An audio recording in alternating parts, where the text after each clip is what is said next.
As someone who's successfully founded multiple businesses, I cannot overstate how important it is to have a single source of truth for your business, for inventory, for revenue, and on and on. There's an amazing tool called NetSuite that can help you do just that.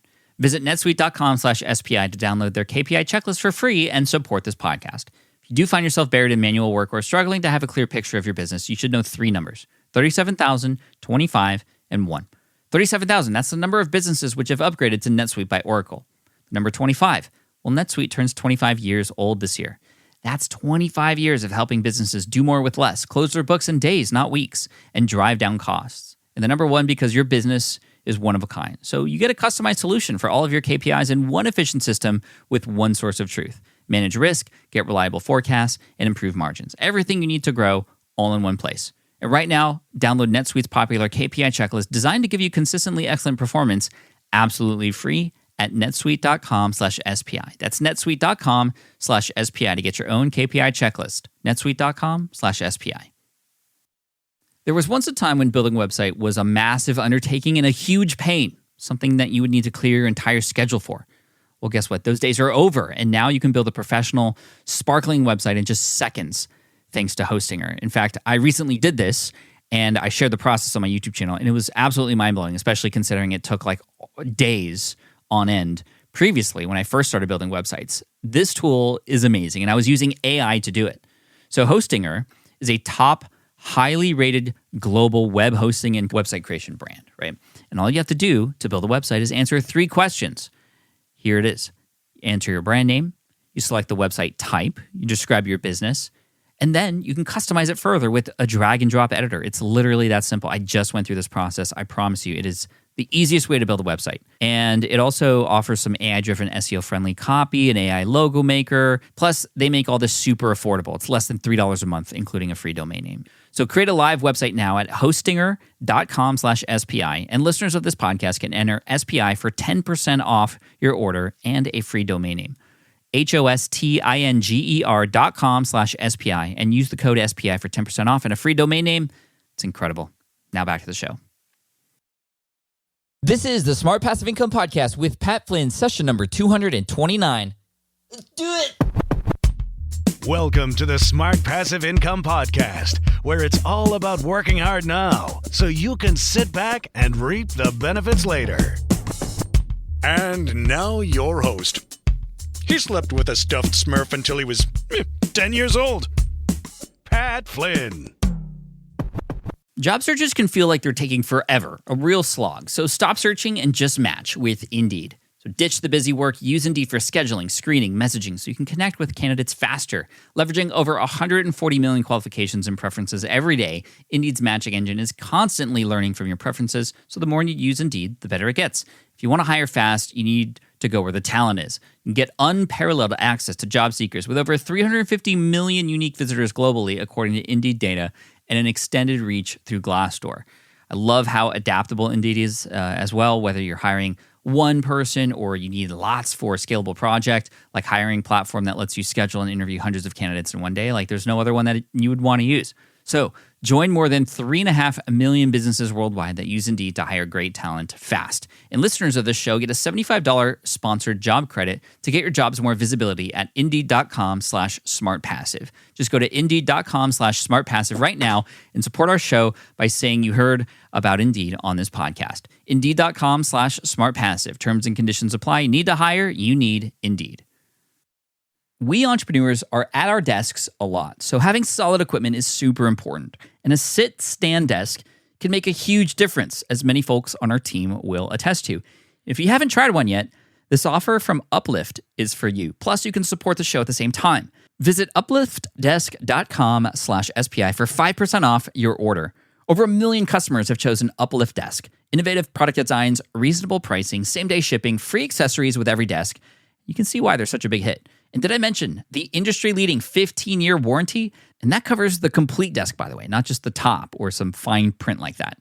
Moving while you work is just healthier. And Uplift Desk provides a state-of-the-art experience. They're stable, made of very solid materials. There's over 100 desktop choices and customizations available. Just the choices for material for your desk are amazing, all the way from laminate to eco to bamboo to solid wood.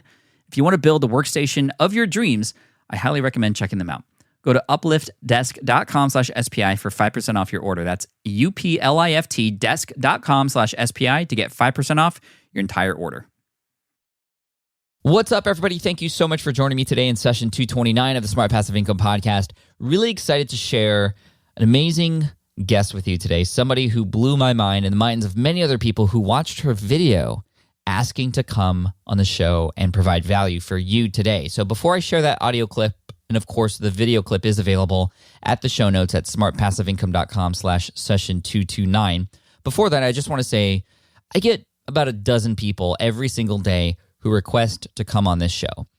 I'm absolutely honored by that, and it just reminds me of the early days when I had to go out and really hunt and find people to come on the show. Now it's the other way around, and I'm sort of saying no a lot, which initially was hard for me to do, but it's very easy when I consider the three things that I take into account when it comes to who comes on the show. So the first thing is this somebody who can provide value to you, the listener? Is there some sort of transformation that they're going to help you go through so that by the end of listening to the episode, you're a different person? You have something in hand, something in mind that you can take with you and moving forward into your business, implement it, and see success. So that's the first thing.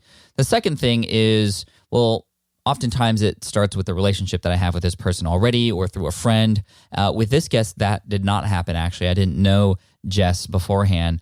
But number three is also just the way that they ask. And they have to not necessarily blow my mind, but it just has to be considerate. It has to be something that makes sense and something that, obviously takes into account that I'm a busy person. A lot of people send essays worth of text in an email, and I just don't have the time to read that. But what Jess did is she sent me a video, and I ripped out the audio for you to listen to so that you don't have to go and watch the video right now, but you'll get an idea of who she is, what she's all about, and just how awesome she is. And then we'll just go right straight into the interview. Of course, like I said, that video is available at smartpassiveincome.com/session 29.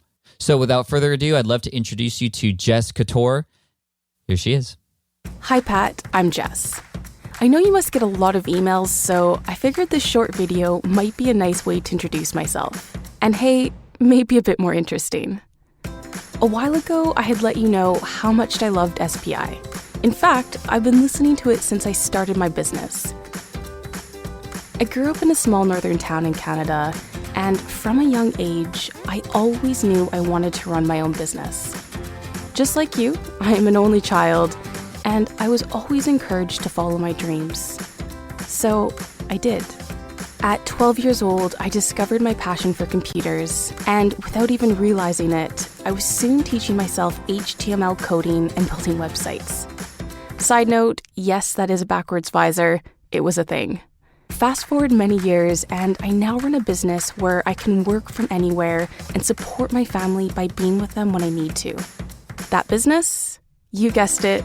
I teach entrepreneurs how to make their own websites. I can tell you though, Pat, none of that would have happened without the help of SPI. Episode 145, well, thanks to that, my tips are now featured in Entrepreneur, the Huffington Post, and the Female Entrepreneur Association. Episode 203, well, I'm now running workshops at Google Campus in London, teaching entrepreneurs how to create simple and effective websites. And finally, do you remember episode 110? Listening to that and going through your tutorial, I've now also launched a podcast with a guest lineup including Lisa Nichols, Michelle Geelan, Pam Slim, and your good friend, Amy Porterfield. I should add, all of this happened by the time I was 24 years old. I've honestly learned so much from you, and I can't tell you how much I appreciate the work that you're doing. I wanted to reach out to you because I would love to be able to share my tips with the SPI community on making a website for their business. I've seen my method help so many of my own students gain success, and it would be an honor to speak about it with you on the show. But regardless of if you'd like to speak with me or not, I just hope you know how much you've helped me with my business and how grateful I am. I hope you have a great week, and Pat, I wish you all the best. Sincerely, Jess. Hey Pat, thank you so much for watching the video until the very end. If you think I'd be a good fit for SPI, I would love to hear from you. So please leave me a message below and have a good day. See you. Jess, what's up? Welcome to the Smart Passive Income Podcast. Thank you for being here. Thanks, Pat. So excited to be here. So everybody just listen to, and I recommend they watch, the video that you created, which got you on the show, and a lot more other things too. I mean, I'm looking at the video online right now, and at least on Facebook, there's over 14,000 views, 50 comments, like almost 100 shares. This is a video of you just sharing how awesome you are, but not in a cheesy, cocky kind of way, but in a way that really made me and other people get behind you to come on the show. I mean, where did you even get this idea to do a video like that? Thank you. Yeah, honestly, the response was just insane. And I have to say thank you to you as well. You responded, I think, in 6 hours or something. I just got the notification when you commented. But I think I've always been drawn to video, like anything that had to do, like even in school. I mean, I did a flash mob video for my mom's birthday one year. So it was definitely a natural thing for me to try out. Now, I know you get, I think, 400 emails every single day. Mm-hmm. So I knew that I had to be a bit creative in how I was going to reach out to you. So that was just, video was a given. And then I just try to find just like a unique way to reach out. I know you've got a fun kind of quirky personality, so I tried to incorporate that in the video as well. And then just released it. It was perfect. Now, did you hire somebody else to do that for you, or did you do that all yourself? So the video was professionally filmed, so I hired a videographer, but all of the editing and everything was done by me.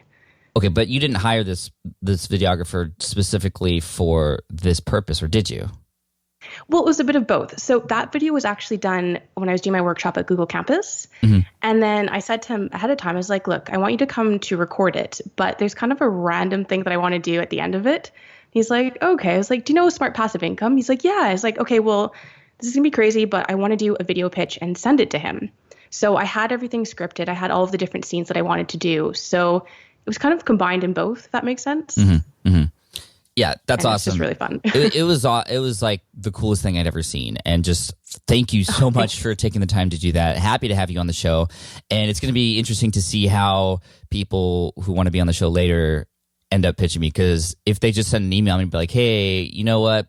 My audience is stepping it up in terms of how they're asking, check out this video, try again. But maybe not. I don't know. But you set the bar really high. And so I just wanted to, again, thank you for that. I think everybody enjoyed listening to it. I, again, recommend everybody, you go to the show notes, you watch it. Jess is awesome. And, I didn't bring her on just because she created a great video. She has a lot of great content to share. And we're going to talk a lot about building simple and effective websites today, which obviously is very important for all of us. But before that, Jess, I just wanted to get to know you a little bit and have you share your story. How did you get to where you're at today in teaching websites? Yeah, well, it's actually kind of funny. I started when I was 12. That's when we got like our first proper computer. And I don't know, do you remember that old scratchy dial-up connection? Yeah. Used to have way back in the day? Like 14.4, like that whole thing? Exactly. Yeah. Yeah. So, I mean, just like you, I'm an only child, so I had a lot of free time on my hands. So I ended up playing on this virtual pet website called Neopets. And you could play games with your pet, you could feed it, you could take it shopping. But one of the elements of that website was you could create your pet its own page. Now, I didn't realize it at the time. To me, it just seemed like a game as well. But I was actually learning basic HTML coding. So what it was for me, it was like, okay, if I want to create this page, I want to change the colors or add an image, I entered this line of text and then I got a different result on the page. But that's genuinely how I started. And from there, that's what sparked my interest in web design. And I've been doing it ever since, really. Throughout school, any class that had to do with computers or design, I was in it. Any homework assignments that if I could do like a website or a video, going back to that as well, I tried to do it. And then ended up getting a certificate in digital media. I moved to Australia and I just started to work there. So I was working on different digital media projects. But then the company I was working for at the time, they asked me to learn this thing called WordPress. And I thought, just with my extensive background in web design and just basically being a computer nerd, I was like, no worries, give me a couple of days. How hard can it be? And I'm sure you've got people probably laughing right now because I don't know if you did this as well, Pat, but anyone that's tried to teach themselves WordPress with no guidance, the process isn't always as easy as we think it's going to be. Yeah. So that basically ended up spending hours and hours on YouTube, watching videos, reading books, going to workshops. I mean, the only way I can really describe that journey was like climbing this massive WordPress mountain. But then when I finally looked back at all of the steps I took to get there, I realized something, and I think you've probably seen this as well. I just like so many other people, we tend to take the scenic route and we learn so much more than we actually need to know. And then that just gets us feeling overwhelmed and frustrated. So from there, I actually just decided, okay, well, I'll start designing WordPress websites. So I was working with entrepreneurs one-on-one. And then the more that I was working with them, I started to hear the same thing over and over again. And that was that they're like, oh, thank goodness I found you. Try to do it myself. What a nightmare, so glad someone else is doing this. So then I started thinking, and then I kind of got this light bulb moment where I was like, why don't I start a business and I can teach these people how easy it is? And that's genuinely what I've been doing ever since. That's awesome. I love that. And obviously you're serving a huge audience there in a very, very painful thing, which is, like you said, starting WordPress sites. I remember when I first started back in 2008 and I was building a website that a lot of people know called inthelead.com, which later became greenexamacademy.com. That was built all myself to serve the architecture industry. And I remember there was one day where I had like my first advertiser on the site who wanted to put a 150 by 150 pixel on the page. And I put it on the page using like a widget, and because I knew that was the easiest way to do that. And they came back and they're like, hey, Pat, we love the ad. It looks great there, but can you move it to the other side of the page? And I was like, I don't know how to do that.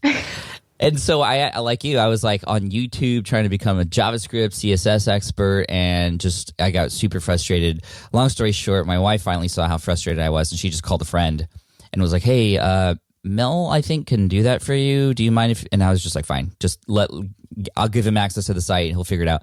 And in like 2 minutes, he did it. And then the funny thing was he came back and he was like, hey, Pat, dude, I fixed it for you. But really quick, just who built your website? Because quite honestly, the coding is terrible. And I was like, well, it was me. Thanks.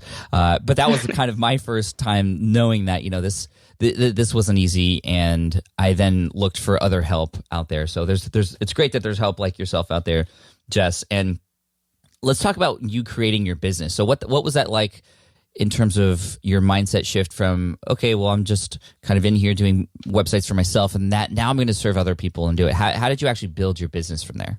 So what I started doing, the very first thing was, because it's interesting, is when you start something, especially because I learned WordPress myself, the things that I thought people wanted to learn were actually a lot different than what they wanted or how they phrased it. And I actually got this from SPI, but I did a survey. And I would just go into groups and I said, hey, I'm not selling anything. I just want maybe 15, 20, even 30 minutes of your time. I just want to give you questions, and I want to hear what your experience is trying to teach yourself a website. So that's actually how I started building, not even my courses, but the content that I would deliver, how I worded things on my about page. So that was the very beginning. And then from that, I started my online course and I got beta testers. So these were people, this is before I even released it, and I could get their feedback, and I could see from the very beginning, from starting with nothing to building their website, what struggles and hurdles they face, and then tweaking it to match that. But it was definitely, when you're a web designer, it's really easy to kind of hide behind your business. And I'm sure so many other people find this when they start like being the face of their business, it's definitely a mindset shift. You have to have a lot more self-confidence. You have to put yourself out there and not care what other people think. But I think it's actually been the most rewarding thing. That's really cool. Okay, so this is great because you did the customer research right up front, so that there was took all the guesswork out, which is fantastic. And then you launched your course. What platform were you using to launch your course? Well, I did it on WordPress. I figured if I'm teaching people how to do their own websites, I should probably have it on there. Okay. Did you use a plugin or something to help you manage that course? Which one was that? Yeah, I used Zippy Courses. Okay, Zippy Courses. Great. Brilliant. Yeah. That's Derek Halpern's software. We'll put the link in the show notes for everybody, but keep going. Yeah, definitely. And so what I did was before then, so I was blogging, I was releasing free content. I had my ebook. And so I would release, and I had a wait list saying, hey guys, thank you so much for joining me on this. I'm going to be releasing my course soon. If you're interested, sign up here. And then what I did was I actually did Jeff Walker Style or David Siteman Garland, the 3 video series, and then that launched into the course.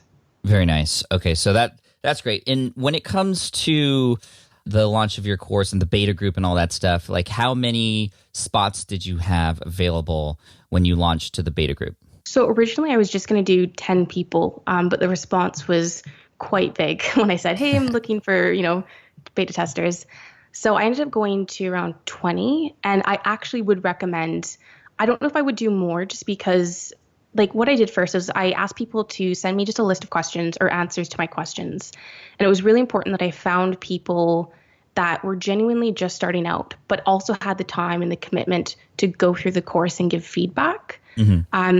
Because I think a lot of the time you can get people that would love to do the course for free, but timing wise, they might not be able to do it or give you really good feedback. So I probably wouldn't do more than 20.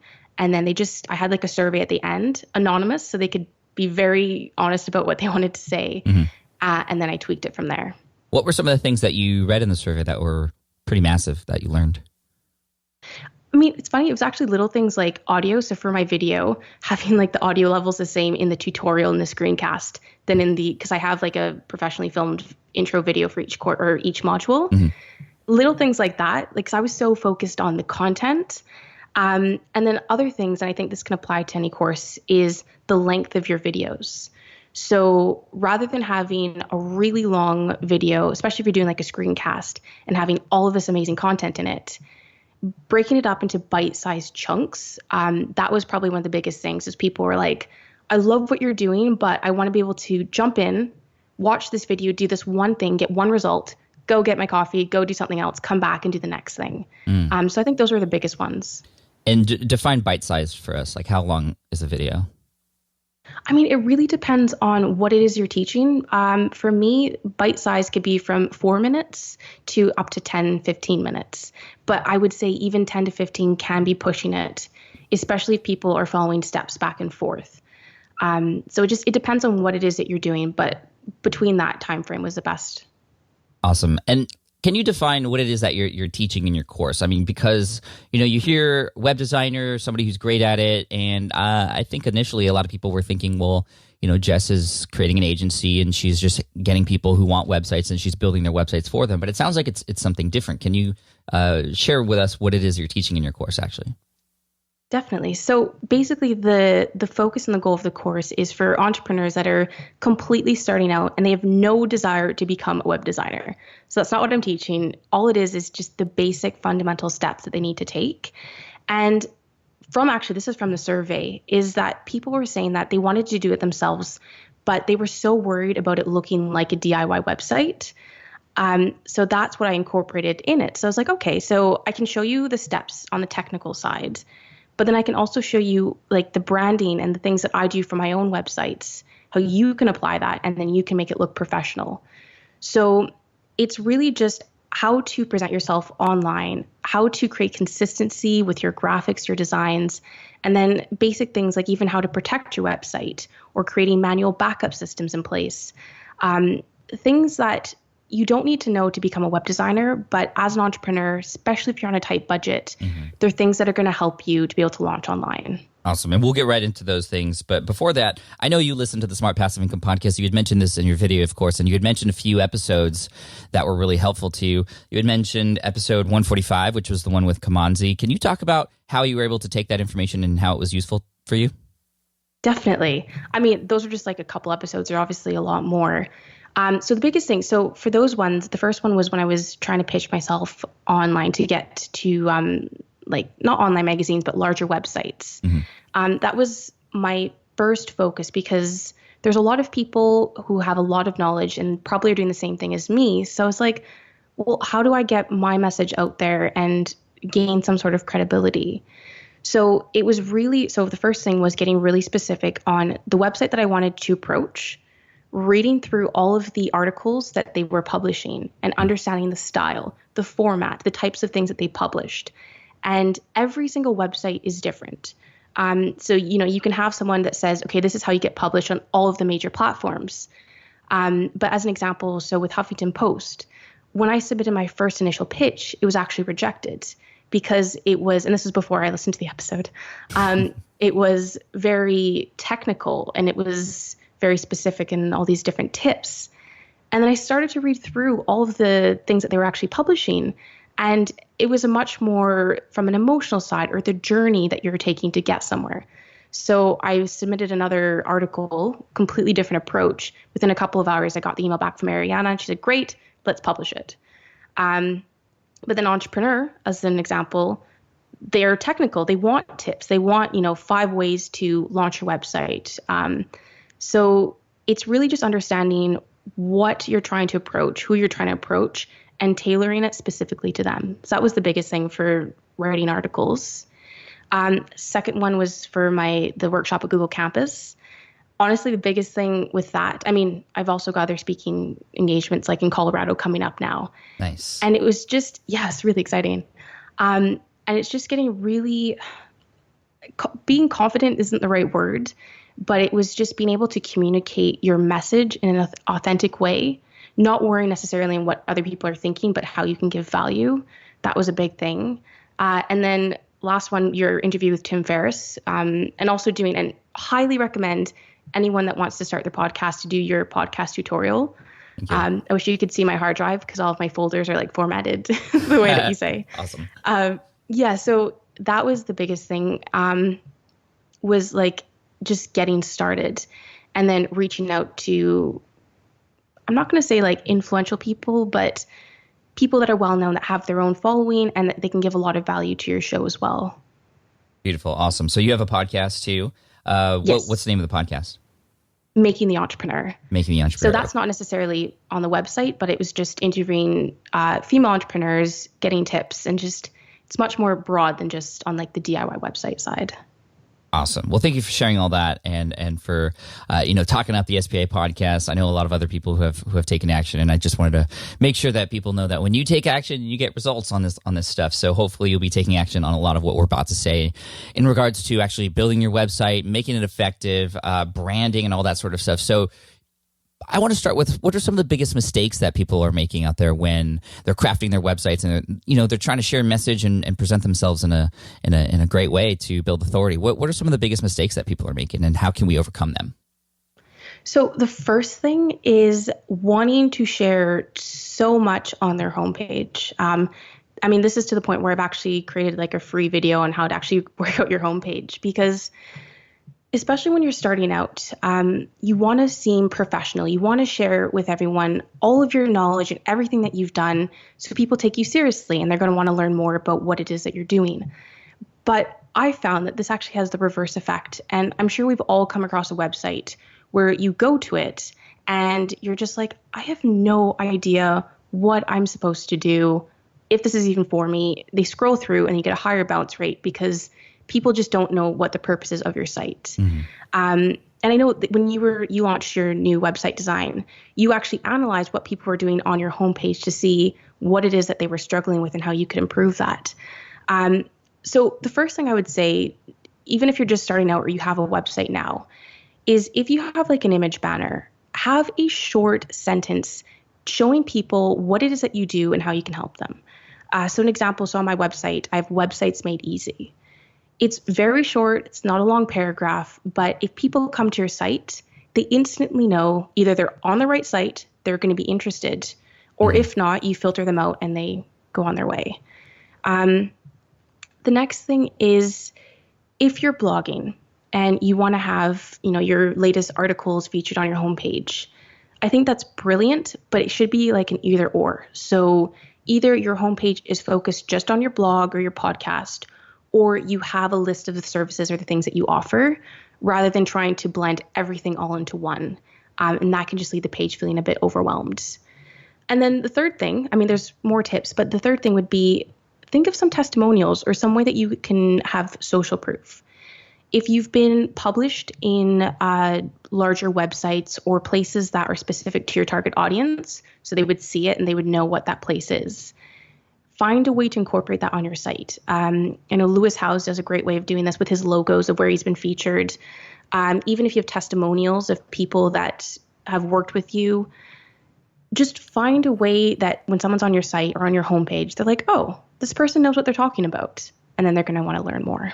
That's awesome, Jess. Now, one of the things you mentioned earlier is trying to be professional. I just have to highlight again what you said there. And a lot of times we do want to look professional because we want to be taken seriously, but we often take that too far and we create something where it doesn't reflect who we are.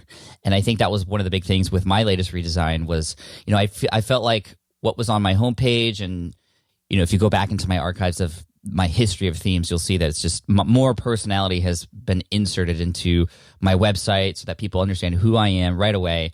How can people better brand themselves on their websites? This is something you do really well at jessicacatorc.com. That's Catorc with a C at the end because it's silent, because it's French, because I asked you that question before we got started.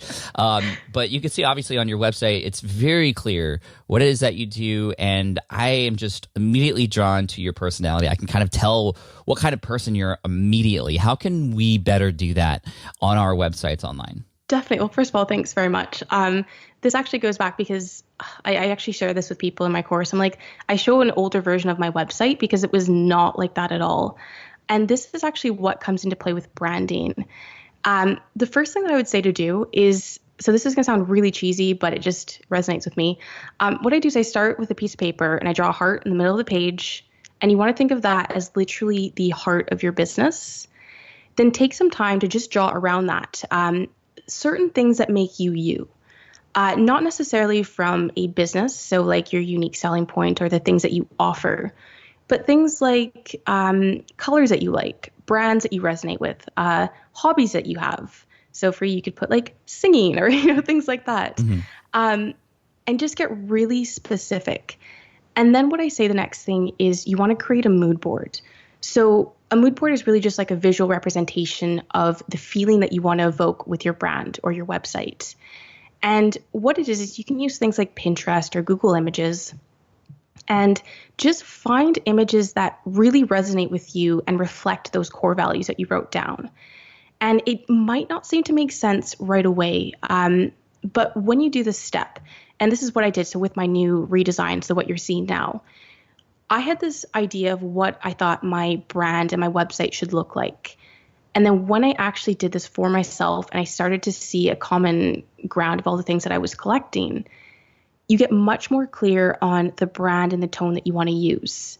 And then secondly, I guess thirdly, is don't be afraid to be you on your website. This is something I really struggled with before, more so when I was doing it as a web designer. Because for me, I mean, you can look now on my website, it's pink. And I really struggled with that because I thought, who is going to take a web designer in a pink dress seriously? I thought I have to have it looking corporate and very serious and professional. Other things is like, if you have hobbies, don't be afraid to show that on your about page. So like I share that I dance. That was another thing that I struggled with. I was like, they're not going to think that I'm committed to web design. They're going to think I'm dancing every weekend or whatever. So just, it actually has the reverse impact of what you think. So don't be afraid to show that. And there's so many different ways that you can do it. But what I would say is get clear on a couple of key things that make you you, and then find ways to integrate that. So you don't want to have like all of your different hobbies and personalities on your site. But when you're clear on a few key things by doing all those exercises, that's when I think the magic happens and when people start to really resonate with your brand. I love that. And obviously for people who've been to my site before, they know that I do what I can to make sure that I am myself on my website, on my podcast too. Every show I have a little fun fact read about me from my voiceover guy, John Melly, at the top of the show. And that has actually made a huge impact. Thank you. That's actually made a really, really big impact. And I remember when I first started doing that, a lot of my other podcaster friends were like, why are you wasting your time? Nobody cares about that stuff. But actually they do. And it's funny because when I go to conferences and stuff, those are the things, those little facts are things that people mention first. They find the one that resonates with them and they talk about it with me like, oh, Pat, I'm also half Filipino. Or, dude, like I used to be a bodyboarder too. Or, man, I'm also afraid of spiders. Or, all these little things that on the surface don't make sense, don't seem like they matter.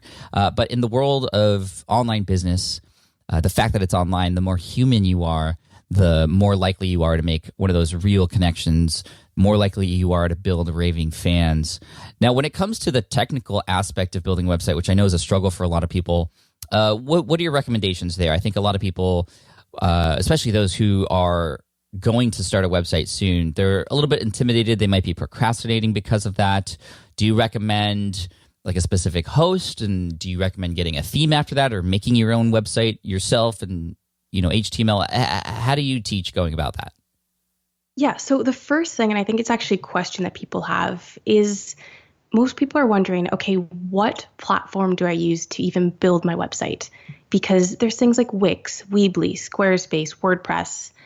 And I do have to say that there's never going to be a right or a wrong way, because this goes back to the procrastinating. It's better to have a website than no website at all and spending hours trying to compare the pros and the cons of each one. But I recommend WordPress personally. It's the self-hosted version, not WordPress.com. The reason why I recommend it is that think of your business, not yours, but anyone listening, in like 5 or even 10 years' time. The vision that you have for your business, chances are it's not going to be with a Wix or a Weebly site. So when you have WordPress.org, this is self-hosted, so you install it on your domain. You have so much more control. You're able to add all these different functions, and it's completely up to you as to what you add. It's flexible. It can grow with your business. And just like you found now with your new redesign, you can hire out. So when you're ready to move on and transition to maybe working with a developer or a new designer, they can easily take what you already have and upgrade it. So you don't have to have these really crazy transfers, like if you're using Wix or Weebly, for example. The other thing is that when you're hosting your website yourself, part of the control is that, let's say you've got your site on Squarespace or Wix. If they close up in the morning, so does your website. So that's just, I think as a business owner, the more control you have, the better. So that's why I recommend it. And then definitely you want to find a hosting company. And for anyone that's just starting out, I don't know where I got this analogy from, but you want to think of your hosting company like your cyberspace landlord. So they basically manage this plot of land in cyberspace for you to build your website on it. And it's actually kind of cool. We both recommend the same hosting company, which is Bluehost. And I think you've got a really good deal or a link for that as well. But personally, I recommend Bluehost because it's 24/7 live support. And this goes back to, if you think of your hosting company like your landlord, especially if you're starting out, if anything happens day or night, let's say you're working on your website at 2:00 in the morning and something breaks, just knowing that you can speak to a real person versus having to submit a support ticket, wait 48 hours to hear something, it just honestly makes things so much easier. Bluehost is recommended by WordPress. You get a free domain with them, which is a bonus. So that's just what I recommend. But again, there's no right or wrong answer. People can take the time to compare them, but I've worked with several other hosting companies, and hands down, I just think Bluehost is the best. Yeah, at the shared hosting option, which means it's going to be the cheapest. By far, it's the best. I feel. I've actually gone to their headquarters. I've met the team there, the CEO. We've had long chats, and I know for a fact that they're doing whatever they can to be the best host out there. That's what I recommend. I have a deal, like you said. If you go to smartpassiveincome.com/Bluehost, you'll see a cheaper price than you can get on the main site. So that's awesome. That's great. Now, when it comes to the theme. I know that's typically the next step for people. You get website hosting, you get a theme. Is that what you teach, or do you actually teach building your own site from like scratch or something? No, actually, I would highly recommend themes. And this is just going back because my audience are people that are just starting out. So they don't want to learn code. They have no interest in it. And so anyone that's listening that's not familiar with what a theme is, I have really terrible analogies, Pat, but it's like the pre-designed room that you can find in IKEA. So it's like a pre-designed layout or template, and it's what, in my opinion, makes your site look really nice, professional in a matter of minutes once you install it. But there's a couple of different themes that are out there, and I know this kind of stumps people because they're going to come across, especially if you were like me and you're looking through forums, you're going to see things like frameworks and parent themes and child themes. What I recommend for beginners is look for a parent theme. And we can definitely go into the differences. Like a framework is just like the framework of your house. There's no fancy colors or design. And most of the time, a developer is going to take a framework, add their own code, and then create a parent theme. So that's just the easiest thing to go for is the parent theme. What I do recommend, though, is when you're browsing, you're going to see that there's free and premium themes. Premium meaning that you do have to pay for them. I know there's different types, like people have different opinions on this. I personally use and I recommend premium themes just because when you're working, so WordPress is open source, meaning that everyone has access to the code. If there's any security loopholes or vulnerabilities, they'll go through it, they'll fix it and release an update. The same thing applies to the coding for themes. So when you invest in a premium theme, and most of the time they're going to be well under $100, you're getting access to a developer that is going to be regularly updating their theme, which is important for the security of your website. And then you also have access to them if you have any questions. So that is definitely a plus that you don't always get with a free theme. Nice. And then with the parent theme, are there enough options to sort of customize? I think another big worry with getting a theme out there that everybody can get access to or pay for is that their website's going to be like somebody else's. Is that even anything to worry about? Is that something they should be concerned of? So there's two different things that you can do with this. So if you're feeling adventurous, you can definitely customize things with CSS. And that's where a child theme comes in. So most of the time a developer or designer will create a child theme. They'll add some custom code to change the way that the base theme looks. And then when you update your parent theme, nothing gets affected. But what I would say is that the biggest thing is your website's not going to look the same if you go through the right branding steps and you create some really distinct visual designs. So let's say everyone has access to the same web theme or template where they have an image banner and they've got 3 sections that they can add in their own graphics. Every graphic is going to be different. Every style is going to be different. So I wouldn't be too worried about that. That being said, though, if you want to really make something completely unique, I definitely check out Divi. It's a theme by Elegant Themes. It's an amazing theme. It's a drag and drop visual editor. So you can basically build it from the ground up and you still don't need to know code. So that's a nice kind of option as well. Very cool. What's that theme called again? It's Divi. D-I-V-I. D-I-V-I. Okay, awesome. Thank you. Thank you for that. You had mentioned branding. For those just starting out, and even for those who have a business already, because oftentimes branding becomes something that is just a Frankenstein job where along the way you're adding new things. I know this was the case for SPI for a while because all these different pieces started to be added on the YouTube channel, Ask Pat, other parts, SPI TV, and it just all was different. And so part of the major focus of the redesign was actually, well, how do we make all this coherent? When people are looking at their brands, what are some exercises they could do? What are some things that they could do to make sure that the branding element is spot on? And why is that so key, actually? So the most important thing with branding is, in my mind, it's consistency. There was a really great workshop I went to where a lady was she's a designer for Microsoft, and she did all of their visual elements for their marketing campaign. And what she did is, as an exercise, she gathered all of their different brochures and posters and she laid them out on the ground. And she said, just look at them. She's like, just by scanning your eyes or squinting your eyes and looking at them, can you easily distinguish what it is this company or who this company is or what brand this is? And that's just really important especially because there's so many different social media platforms, different things that you can be doing online. You want it to be easy for people to spot out what it is that you're doing. Mm-hmm. So a couple of things. The first one is something as simple as choosing your colors. And what I say is when you're choosing your color scheme, actually a great resource if you want to have help for picking out your colors is Design Seeds. I think it's design-seeds.com or .net. And they have all these really great color combinations that you can choose from. But the first thing is choose 1 to 2 focus colors. So colors that you're going to use the most prominent on your website or within your design elements. And then think of 2 to 3 complementing colors. So these are colors that you're not going to use everywhere, but they're literally going to just complement the focus colors. They're not competing for attention. So I think for you, Pat, your colors would definitely be red and you've got some green as well. Mm-hmm. And so when people see like all the different things that you're doing, they're like, oh yeah, that looks like Pat.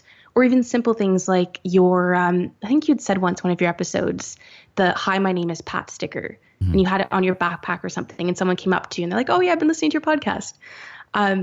Just things like that where people can easily recognize what it is that you're doing. And then the other thing is fonts. A lot of people miss the step and they just kind of use whatever fonts happen to be on their computer or whatever they're using. Get clear on what is your main font. What is your heading font for your titles, even for your logo? Do you have a complementing font? So sometimes a lot of people use like a cursive or kind of a quirky looking font to add some contrast or depth. Just get really clear as to what you're using, when you're using it, and then anything that you're doing moving forward, it's always going to have that consistency.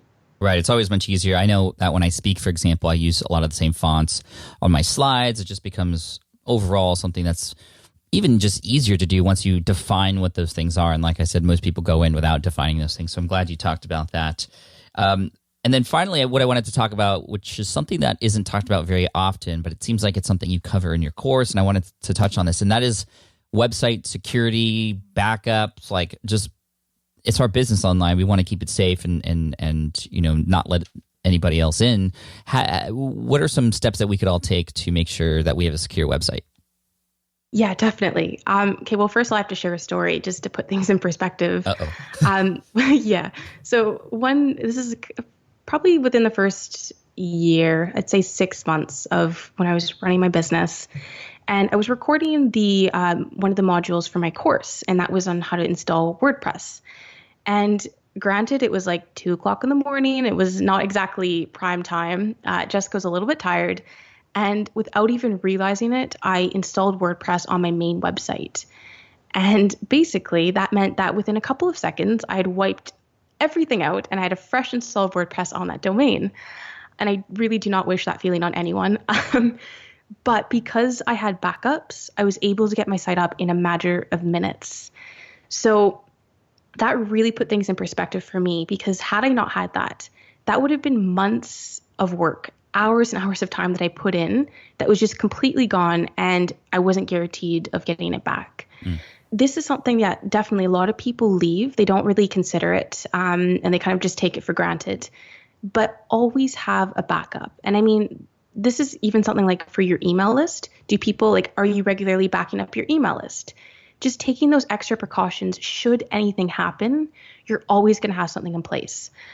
So I recommend, this is a really great plugin. It's called Manage WP. I mean, there's so many other ones out there, but I just love what they're doing.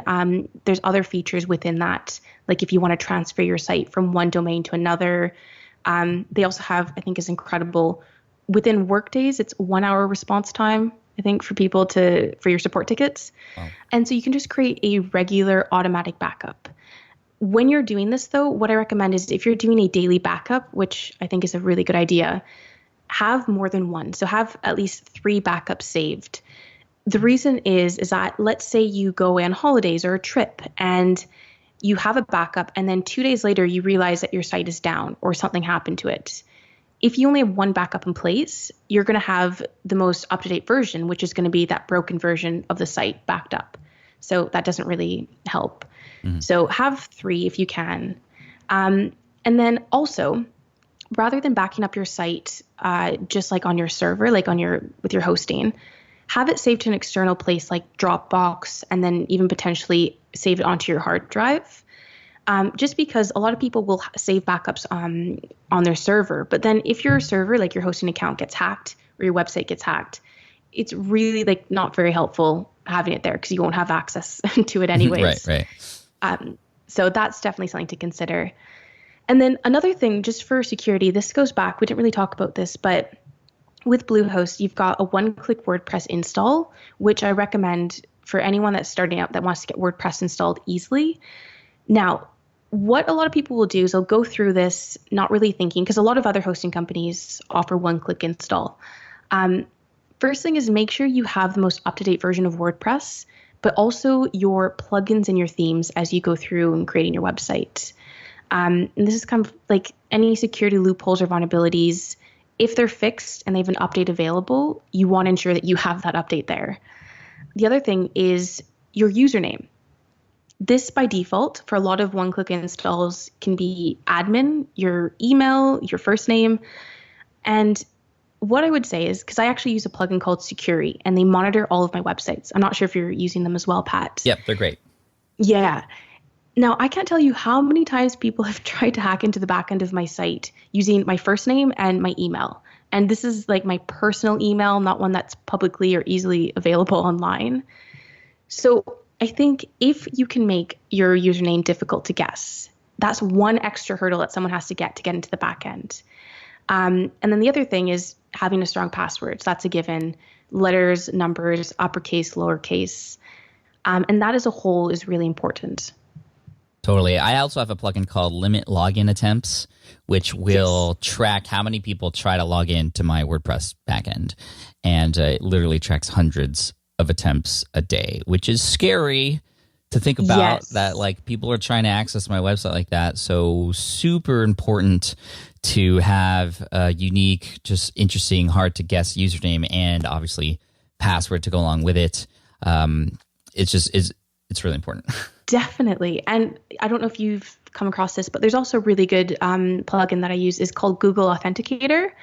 So it's kind of like, I don't know if you have this in the States, but I live in the UK, and with your online banking, a lot of the time you can't just get in with your username and your password. The bank gives you this calculator and you have to enter a code, and then you have to enter it on the website to actually get in. Mm-hmm. With Google Authenticator, it's an app on your phone. So even if someone has your username or your password, it's like this app generates a code like every 10 or 20 seconds, and you have to enter it in to be able to get into the back end. So that's another really cool thing that you can do. So even if someone does have access to your username and your password, if they don't have your phone with that app, they still can't get in.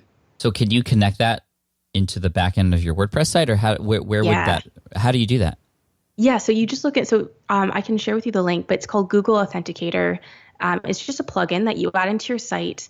Then you download the app on your phone, and then you link the site and you enter the code, and then it syncs everything up.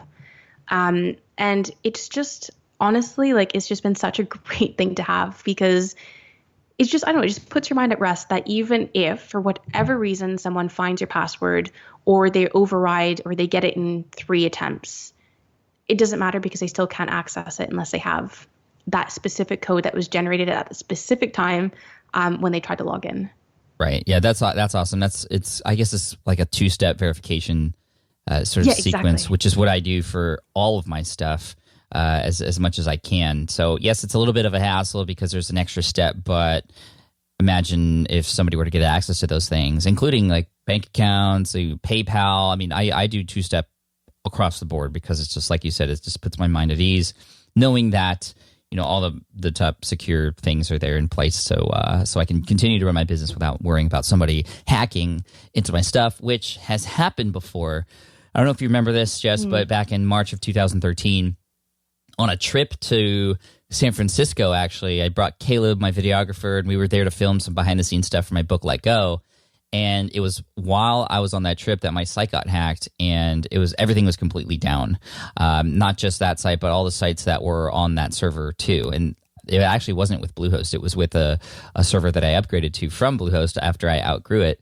And it was down for about a week and a half. And I had calculated that it was probably a loss of about $20,000 based on my normal affiliate incomes and that sort of thing. And I actually recouped a little bit of that income through business insurance that I had, but quite honestly, it took about 6 months to recoup about 10% of that. So I was happy to get some back, but it was just a long process, such a headache, such a hassle. And we've since obviously put a lot of the security features in place to make sure that doesn't happen again, or that it's obviously much harder. So yeah, website security, backups, all really important stuff. And finally, Jess, again, I want to just thank you for coming on the show, for sharing your wisdom here. I think it's going to help a lot of people, especially those who are just starting out. But it's a really inspirational story. And so do you have any final tips for people out there, whether they are just starting out or have a business or a brand already? How can they really crush it online and stand out in the space that they're in? I think the biggest thing, and I've learned this personally, is just don't be afraid of being yourself and then going with that 110%. because we tend to like hold ourselves back and we doubt ourselves and we think everything needs to be perfect. But I'd say the biggest thing is, just like I said, even if you're listening to this episode and you've got a website on Wix or Squarespace or something, it's better to have something and then keep moving and keep progressing than it is to hold yourself back and wait for everything to be good and then launch or then do the next step. So I just think the biggest thing is just get clear on who you are and what it is that you want to bring, and then just go forward with that. I love that. I think that speaks to everybody out there who's listening, because we all have something that we want to do, but we just haven't done it yet. So please do that thing. The world needs you. They need your help in the way that you know how to provide it. So Jess, thank you so much again for coming on. Where can people find out more about you? Yeah, well, no, thank you so much, Pat. This has been awesome. Well, I've actually created, if you go to jesscatorc.com/SPI, this is only for SPI listeners. I just had this, actually, I got this idea from, it was one of the last episodes that you had on. Mm-hmm. So basically, I've got a free DIY website mini course. I'm also including an ebook. So it's everything that I talked about, but it goes in depth with like the different types of themes and everything that you can add to your site.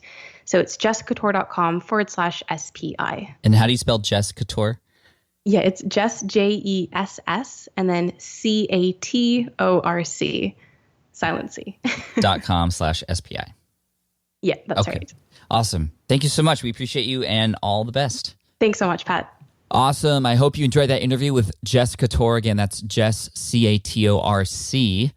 If you go to jesscatorc.com/SPI, you can get that free giveaway for you, which is awesome. And I appreciate you all so much for listening in today. Thank you so much. Also, I want to take a quick moment just to thank you. I don't know if you realize this, but you, the listeners, have made a massive impact on the direction of where Smart Passive Income has gone. As a result of you, I've been interviewing certain guests that you've recommended. As a result of your recommendations, I've been tackling different topics that are of high interest to you. In addition to that, I created a brand new podcast called Ask Pat, which you may have heard of before. And on that show, I answer voicemail questions from you as well. You can actually check that out at askpat.com. But that wouldn't happen if it wasn't for you. Obviously, Ask Pat, there needs to be questions in addition to my answers in order to make that show a success. And I'm so thankful that it's there, and I have you to thank for that. I also have you to thank for pushing me to create some online courses to help you through a number of the different problems and pains that you might be having with your online business, the scaling of it, just even the start and the process of it. Even though there's a lot of great free information here via the podcast, I know this from my own experience as well, courses can be life-changing because you purchase a course and you are just in that mindset of actually doing that thing that course tells you to do. And I have a number of different courses available to you if that's the kind of thing you need in order to actually finally start getting results and taking action. So I know a number of you have already taken action, which is fine. Like, I'm not trying to push these courses on you, but they are there and available for those of you who would much prefer to get that targeted information and the accountability and the hand-holding through those processes. So if you want to check out and see all the courses that are available to you, all you have to do is go to smartpassiveincome.com/courses. That's a page that's going to continually grow over time as well. So keep checking back, smartpassiveincome.com/courses. And I look forward to hopefully seeing you there. Thanks so much. I appreciate you. And I'm probably going to get a lot more people submitting requests to be here on the show. And as you could see with Jess and what she did, you're going to have to step up your game a little bit.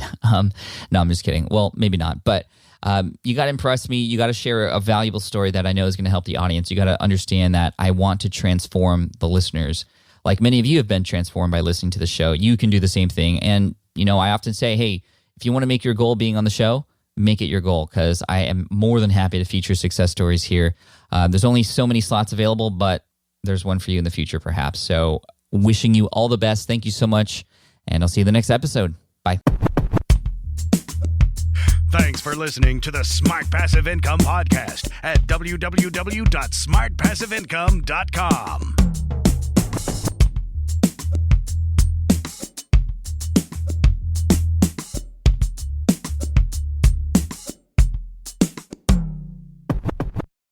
Starting a business can feel daunting and confusing, but it doesn't have to be. That's why Terry Rice started the Launch Your Business podcast, another awesome show from the Entrepreneur Podcast Network. Each week, Terry shares strategic actions, specific tools, and what he refers to as high-performance mindsets that allow you to thrive under pressure. Recent guests include rapper T.I., Amy Porterfield, and yours truly. And Terry frequently publishes Value Pack solo shows too, like this one titled How to Write Proposals That Get Accepted and Don't Take Forever to Write. Great stuff. So make sure you listen in to Launch Your Business right now on Apple Podcasts, Google, Spotify, or Stitcher.